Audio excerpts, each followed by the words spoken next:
menos algo para ver lo que es el tema de fase. ¿Qué estábamos viendo?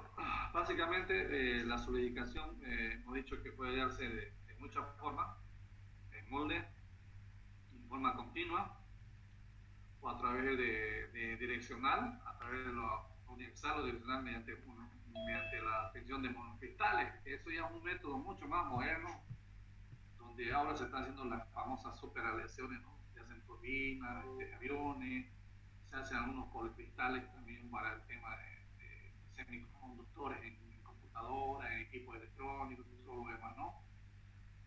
También se hace ese tipo de fundiciones direccional. Pero yo también diría que esta fundición continua también podría llamarla direccional, porque al final está direccionada, ¿no? O sea, si hablamos del término así, comúnmente hablando, también es direccionada. Hemos visto que esta es importante saberla porque es una colada que al final de cuentas nos permite saber que es un proceso metalúrgico y permite tener el control continuo, ¿no? Por eso su nombre, de la transformación del metal líquido al paso a la temperatura sólido, obteniendo, como le he dicho, productos que son, ya pueden ser como se ve acá, palanquilla, o bien como se ve en esta parte, planchones, ¿no? Plancha, en este caso planchones se llama, ¿no? Y a partir de los planchones, ya mediante un proceso de tratamiento térmico, calentamiento de estos mismos, se obtienen las planchas, ¿no? Las planchas por laminado en caliente, se llama, y después hay también planchas en laminado en frío.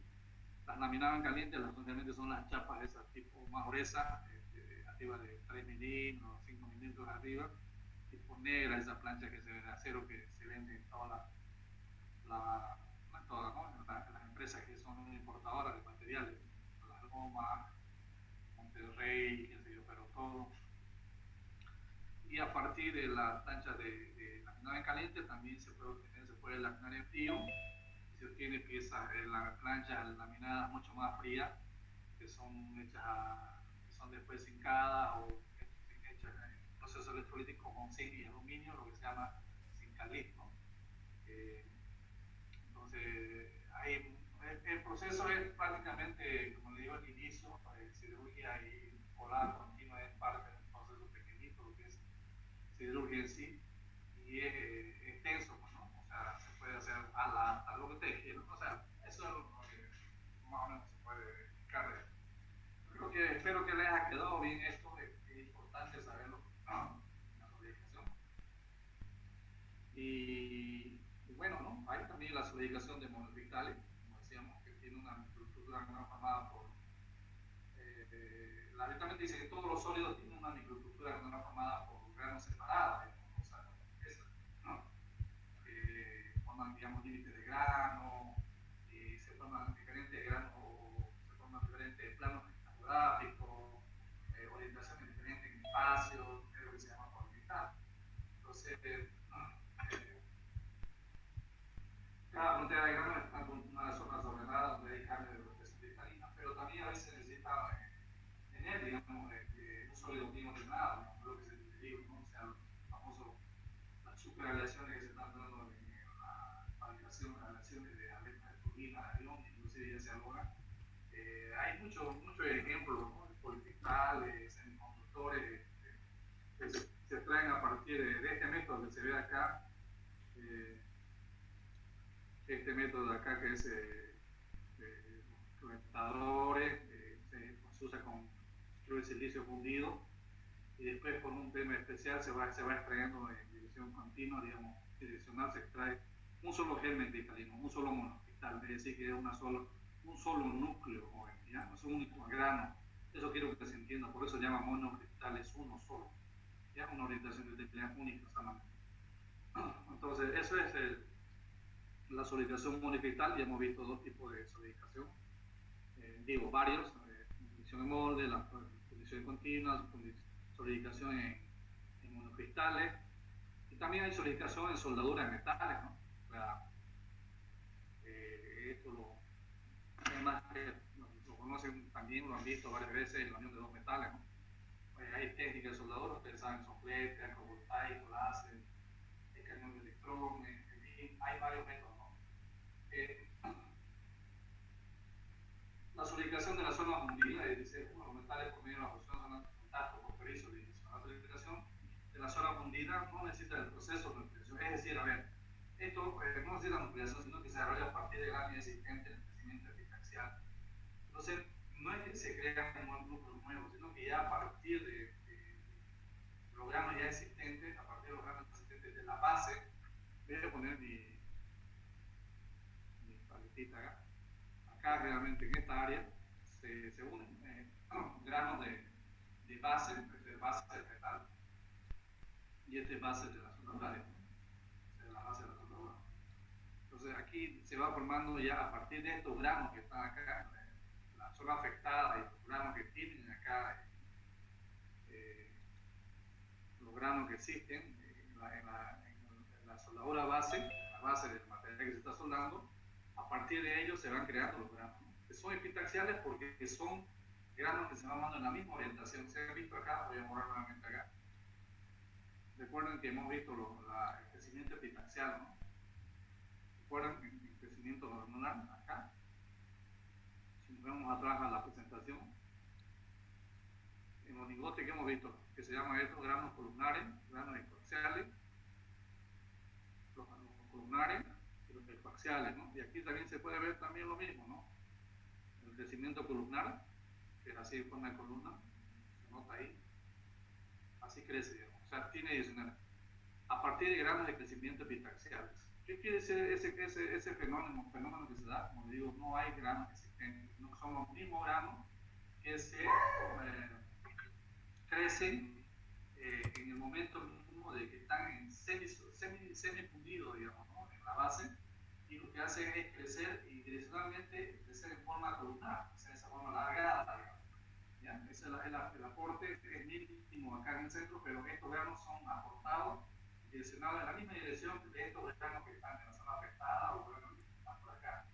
A ese fenómeno se llama crecimiento epitaxial, o sea, el crecimiento de los granos a partir de perdón, creo que un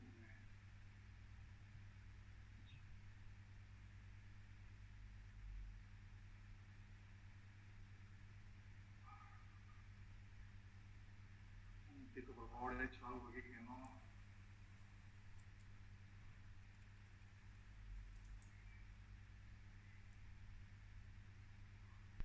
¿No? Entonces, eso es lo que decía, ¿no? Entonces, el crecimiento del grano, el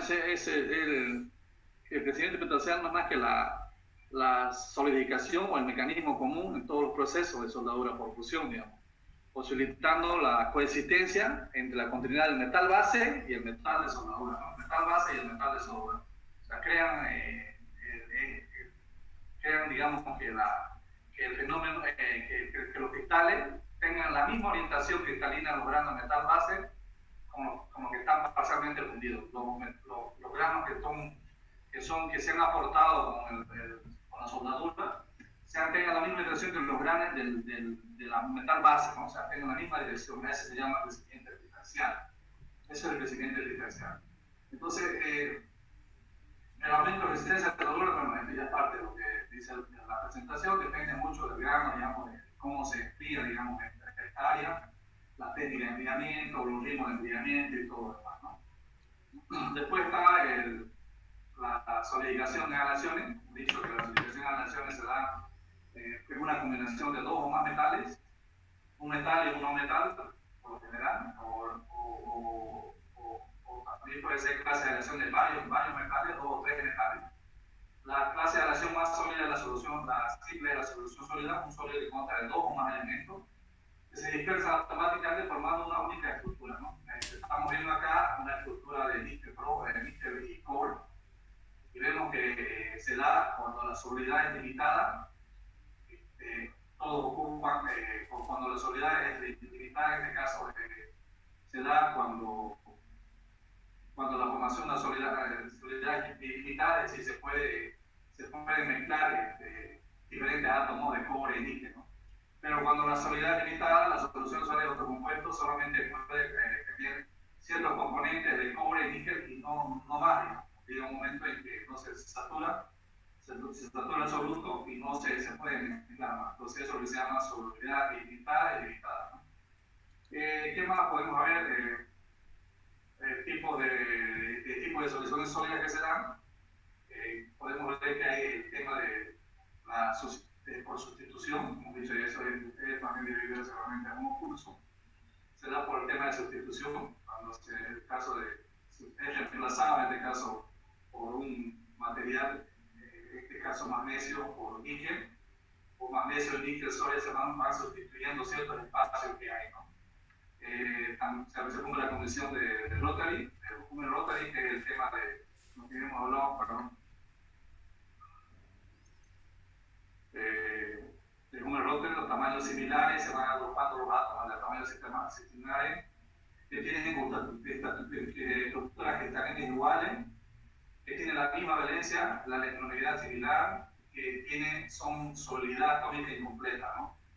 Esta condición de un Rotary es parte de lo que es cristalografía, es una materia que se lleva seguramente, no sé si ustedes han tenido criptografía o plano cristalográfico, pero ahí un amigo Zurita el otro día preguntaba y funciona el BCC, el PSC. Eso está, justamente estas condiciones las dio un Rotary, ¿no? A partir de ahí dice, ¿no? Se debe para que los átomos en cierto plano criptográfico o ciertas formas criptográficas deben tener tamaños similares, deben tener estructuras cristalinas iguales, deben cumplir la misma valencia y algunos deben tener electronegatividad similar. A eso se refiere la sustitucionalidad, digamos, la solubilidad completa. Y cuando la es incompleta, simplemente la intersticial, es decir, que algunos átomos solamente van y reemplazan a ciertos espacios donde hay espacios donde la diferencia de radio del átomo es mucho más pequeño con referencia a la matriz. En este caso, si ustedes ven acá, el radio del átomo del carbono está en 0.075 milímetros y el hierro, que en esta parte blanca, está en 0.139 radio. Entonces, eso son la solubilidad atómica incompleta.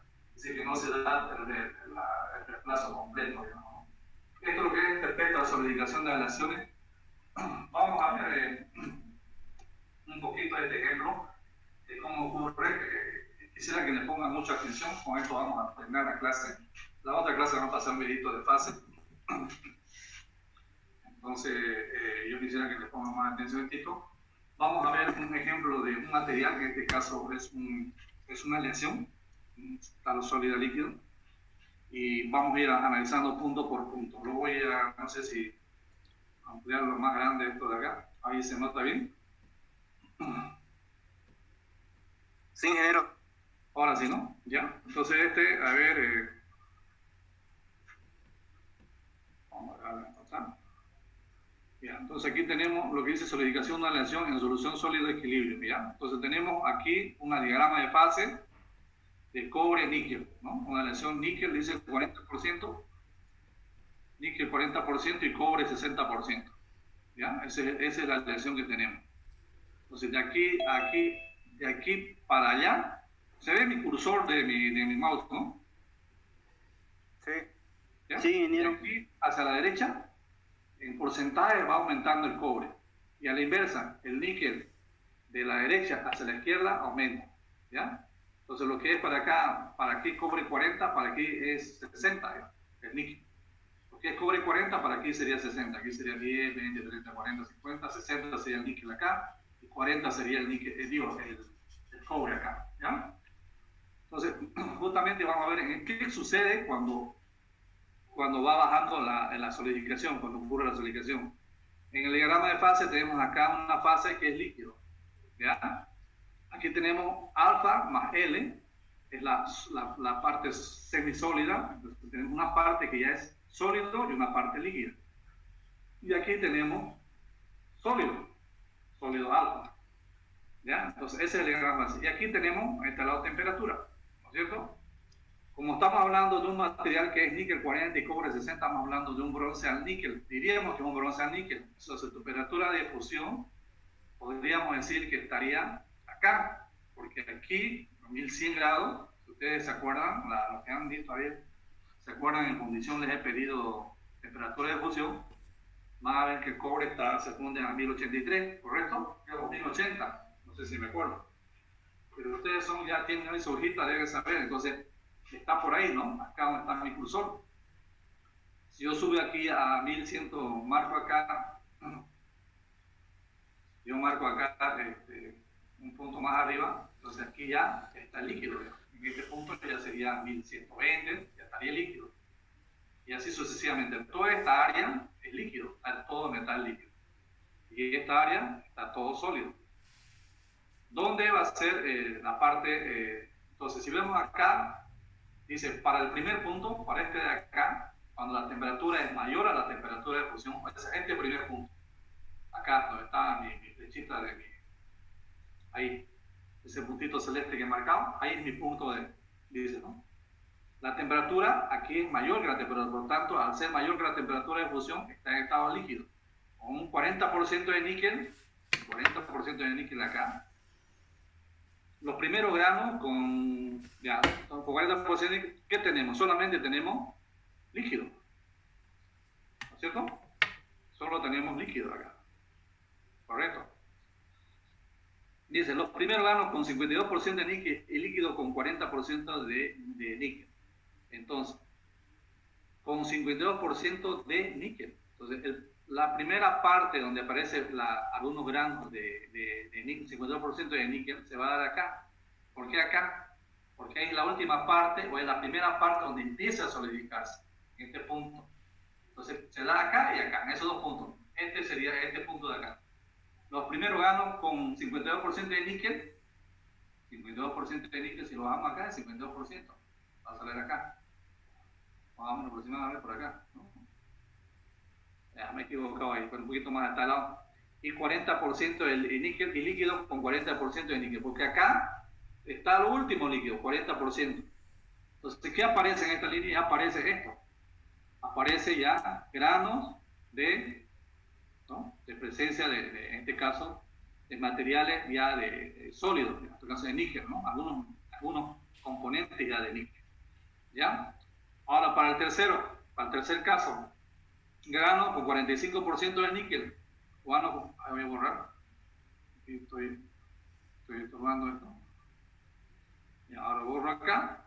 Nuevamente voy a poner mi tablita. Grano con 45% de níquel. ¿Dónde está 45% de níquel? Ahí, este punto de aquí arriba. Este de aquí, el primero. ¿A ver? Grano con 45% de níquel y líquido con 45% de níquel y líquido con 32% de níquel. ¿No? Entonces aquí tenemos en este sector tenemos que ya presencia de mayor cantidad de granos de níquel sólido, ¿no es cierto? Ahora vemos el punto más abajo, dice grano con 40% de níquel y líquido y con 28% de níquel sólido, ¿no? Entonces aquí níquel, grano con 40% de níquel sólido, o inicio de sólido, acá, y 28 todavía por ciento de níquel, porque recuerden, estamos bajando, ¿no? Al bajar estamos bajando, entonces al bajar la temperatura estamos bajando también la cantidad de líquido que hay. Entonces ahí, y 40, estamos bajando, y ahí aparece ya mucho más granos sólidos, ¿no?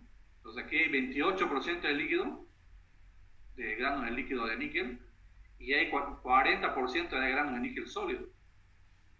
Y el último punto, que es el punto de acá, que es este de acá, que estoy pintando ahí, que es solamente con un 40% de níquel. En este punto, yo trazo otro punto acá y digo, a ver, con 40% ya no va a haber ya líquido acá, directamente va a estar sólido. Lo mismo si yo pudiera plantear un punto acá, igual, ¿no? Aquí también dibujaría acá lo mismo que acá, digamos, porque aquí también hay sólido. Lo mismo acá, yo dibujo sigo esta línea acá, siguiendo la misma nomenclatura y hago un punto acá, igual, ¿no? Aquí solamente voy a ver exactamente lo mismo que acá, solo líquido, ¿no? Si hago un punto acá, ¿no? Lo mismo si hago un punto acá, voy a ver exactamente lo mismo que acá, ¿no es cierto? Entonces, eso es lo que quiere explicar un poquito, que la velocidad de enfriamiento es muy lenta, permite la división del cobre y níquel entre líquido y sólido, ¿no? Esta es una situación ideal, lógicamente, cuando la velocidad de enfriamiento es lenta, ¿no? Cuando es lenta. Ya, este es el proceso de enfriamiento lento que se da en todos los materiales. ¿Ya? Entonces eso es lo que quería explicar, el ejemplo de esta reacción níquel 40, cobre 60, ¿no? Líquido y sólido equilibrio. Entonces esto más o menos es para explicar ya entendiendo lo que es fase. Ahora voy a presentar un video para que entiendan qué es lo que es la fase, porque vamos a empezar a trabajar con fases y para ir viendo, entendiendo. Lo que quiero es que entiendan primero una diferenciación de lo que es fase, ¿no? Porque si hablamos de diagrama de fase antes de cualquier cosa, vamos a andar, pero ya aquí, digamos, si han visto esto, ya ustedes primero han visto seguramente algunas materias, pero ya tienen que ir entendiendo lo que es un diagrama de fase, ¿no? Pero previo a eso tenemos que entender, hacer un diagrama de fase del agua simple, que sea lo más simple posible, digamos, ¿no? Que sea lo más simple posible. Entonces, vamos a ver el video del diagrama de fase al agua y ya como lo explicamos después. Voy a cortar mi video. Voy a desactivar por favor, voy a desactivar mi micrófono.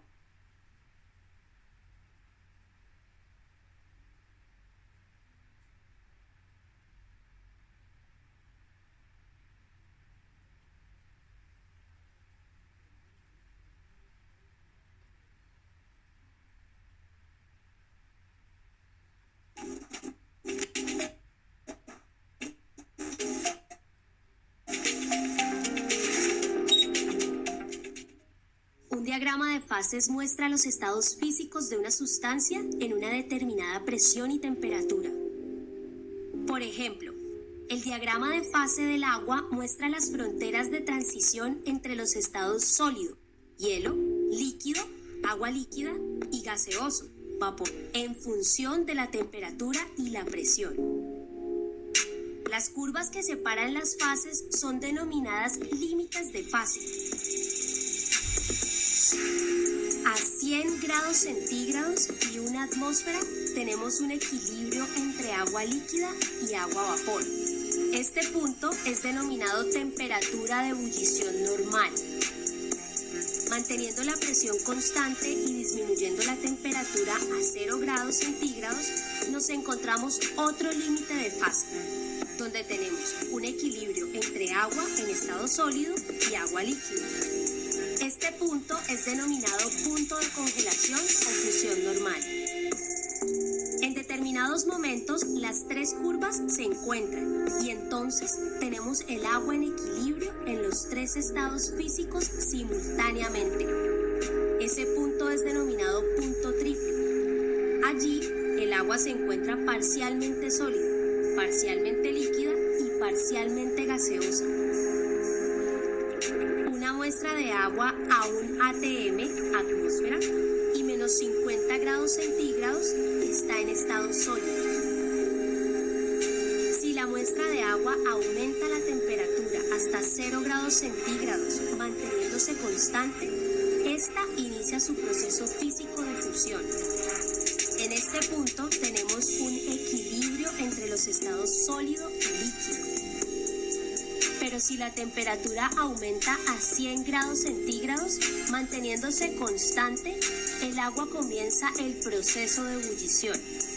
En este punto tenemos un equilibrio entre los dos estados, líquido y vapor. Si seguimos aumentando su temperatura, el agua se vaporiza completamente. Para valores de presión o temperatura más bajas que el punto triple, el agua no puede existir en estado líquido. Así pues, bajo dichas condiciones, ésta sufrirá un proceso de sublimación, donde pasa del estado sólido al gaseoso sin haber estado en la fase líquida.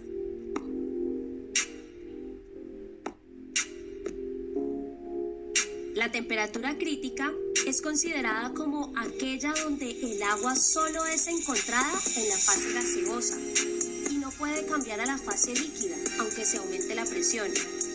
La presión correspondiente a esta temperatura es denominada presión crítica. El punto de intersección entre ambas corresponde al punto crítico, donde la curva desaparece y encontramos agua solamente en estado gaseoso. En la Tierra, a nivel del mar, estamos habituados a ver que el agua se congela a 0 grados centígrados y que se evapora a 100 grados centígrados. Esto se puede apreciar en la línea roja, que indica la presión de una atmósfera.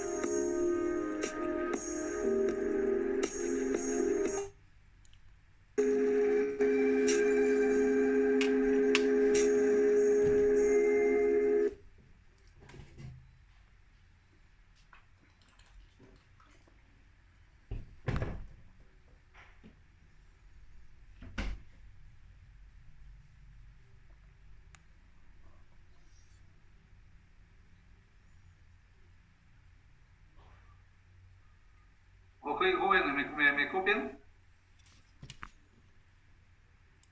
Sí. Hola.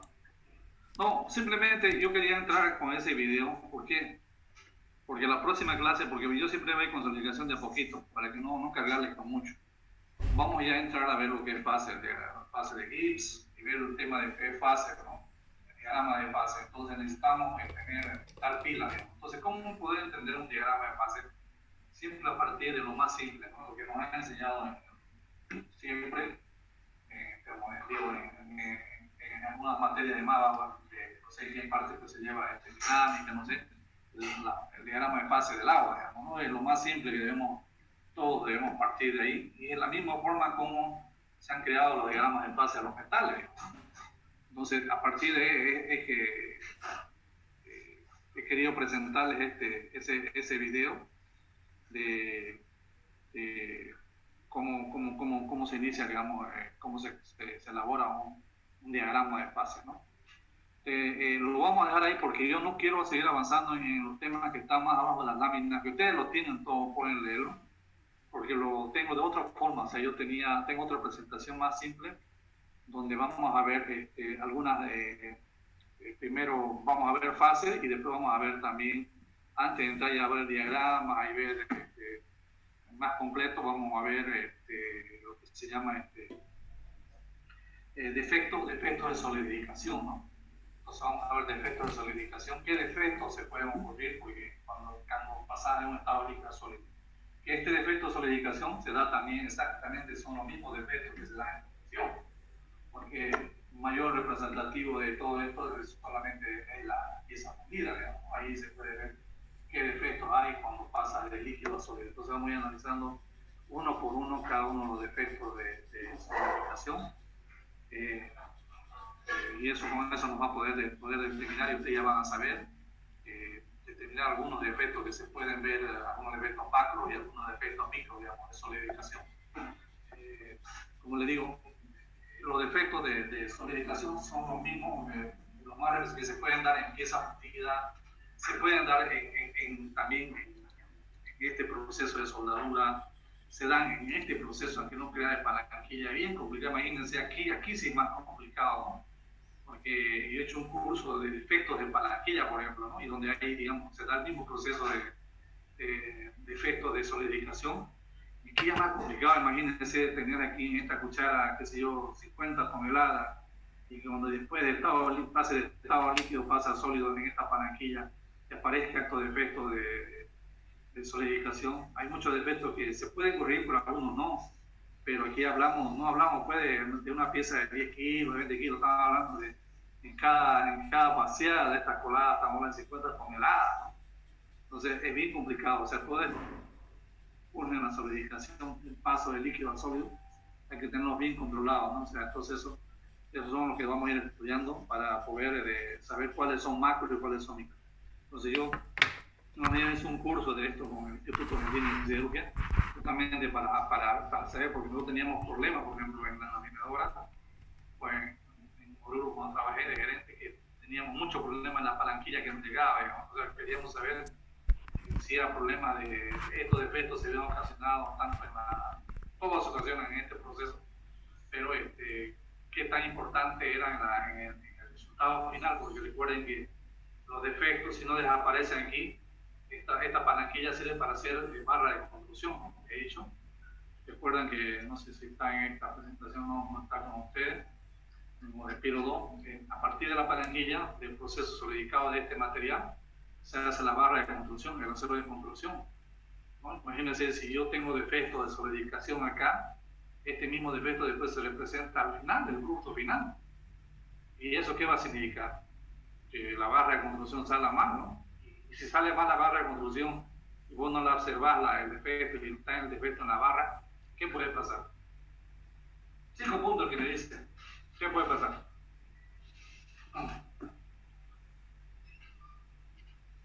Hola, ¿me escucho? Jóvenes. ¿Aló? ¿Están ahí? Falla la estructura, ingeniero. Exactamente. Y ¿Quién es ahorita?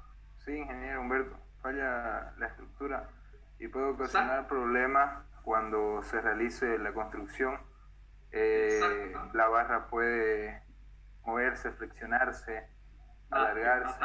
Hasta quebrarse. O sea, claro, hay y eso mucho, depende vida y eso es responsabilidad del fabricante.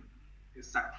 Recuerden ver el caso de, ¿se acuerdan, jóvenes? El caso del edificio Málaga, el que se cayó. Sí. Bueno, ahí hay una discusión, ¿no? Entre que era un mal cálculo estructural, por eso es que ahí se pone, digamos, también hasta la marca. O sea, la barra de construcción se va a pegar, todos ponen su marca, ¿no? ¿Correcto? Esa es la norma unidad también lo exige, ¿no? Ahí se va bien la barra de construcción, dice ArcelorMittal, o dice Arequipa, no sé, o dice cualquier nombre de Argentina, así la barra argentina, si es chino también dice chino. Se van a fijar cuando compren una vez algo de su casa, cuando estén pasando una ferretería, se van a ver que todo lo pierde con acero de construcción tiene su marca. Y es justamente por eso, lo decía Zurita, porque ahí, digamos, cuando se creó el edificio, lo que decían que era un cálculo mal hecho, ¿no? Pero es el cálculo estructural.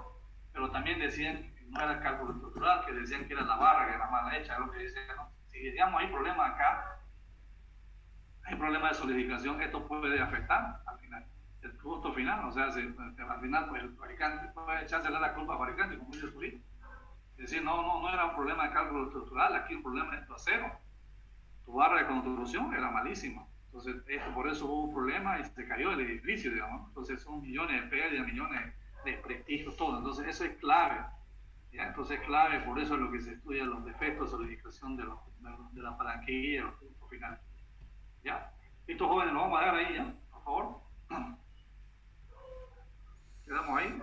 Vamos a tomar lista a ver si realmente están todos acá. Alberto, ¿estás ahí? Vos estás oyente, ¿no? Alexis. Alexis. Presente, ingeniero. Presente. Celita.